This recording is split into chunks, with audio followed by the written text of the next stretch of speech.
In an effort to fight climate change, the Sahara Desert could be going green. Literally. Plans are being made to terraform the entire Sahara Desert, changing it from a dry, barren landscape to a lush green space. If successful, the transformation could remove 7.6 billion tons of atmospheric carbon yearly. How could we change the nature of such a vast, isolated landscape?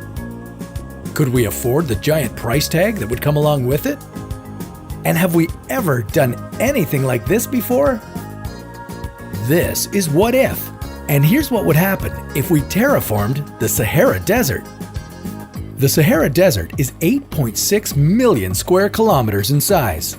It's roughly the size of America, if you filled America with sand and took away all the trees. Terraforming an area this massive wouldn't be easy. In fact, it would cost about $2 trillion a year, and unfortunately, the price tag would just be the beginning of our obstacles. What kind of environmental domino effect would this create? Plants and trees are the lungs of the earth, and right now we could use a lot more of them. A single hectare of trees can absorb the same amount of carbon dioxide you would produce by driving a car for 100,000 kilometers.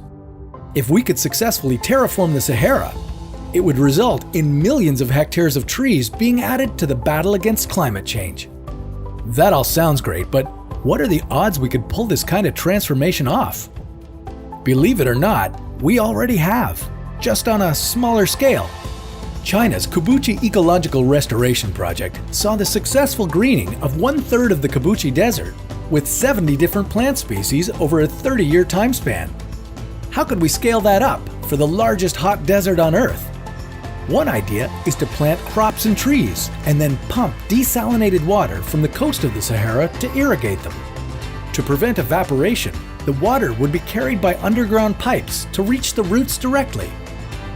The ideal things to plant would be eucalyptus trees, since they're hardy and they do well in hotter climates. Plus, they grow quickly and could be economically beneficial for the region. As the trees began to root and stabilize, the soil would be replenished with needed nutrients. Rainfall amounts would increase, and the overall temperature of the Sahara would cool by 8 degrees Celsius. Okay, so with time running out in our fight against climate change, why aren't we moving faster on such a significant potential solution? Well, first off, did we mention that it would cost $2 trillion a year? Have fun getting international governments to pitch in on that, especially if it's just for the greater good of humanity. But even if we could afford it, terraforming the Sahara Desert would come with its fair share of issues. As the region becomes wetter as a result of millions of new trees being planted, the risk of locust plagues increases. Yeah, that's right, locusts. The swarming pests, best known for their biblical associations. Wait, locusts can't be that bad, can they? Well, a small swarm eats more than what 2,500 people can eat in a day, so yeah, they can be that bad. However, the biggest problem with terraforming the Sahara would be the environmental domino effect it would create. The Sahara's sand gets carried in the air by wind power and is deposited in South America after crossing the Atlantic Ocean. The dust picks up moisture during its journey, and when it falls from the sky, rain comes along with it. This dust and rain combo falls on the Amazon rainforest, helping to fertilize it and providing the ecosystem the water that it needs.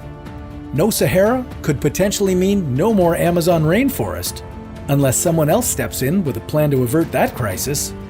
So, even though a green Sahara would lower our carbon emissions, would it be worth potentially destroying another part of the planet? Maybe, instead of terraforming one giant location, we should spread our greening out around the world.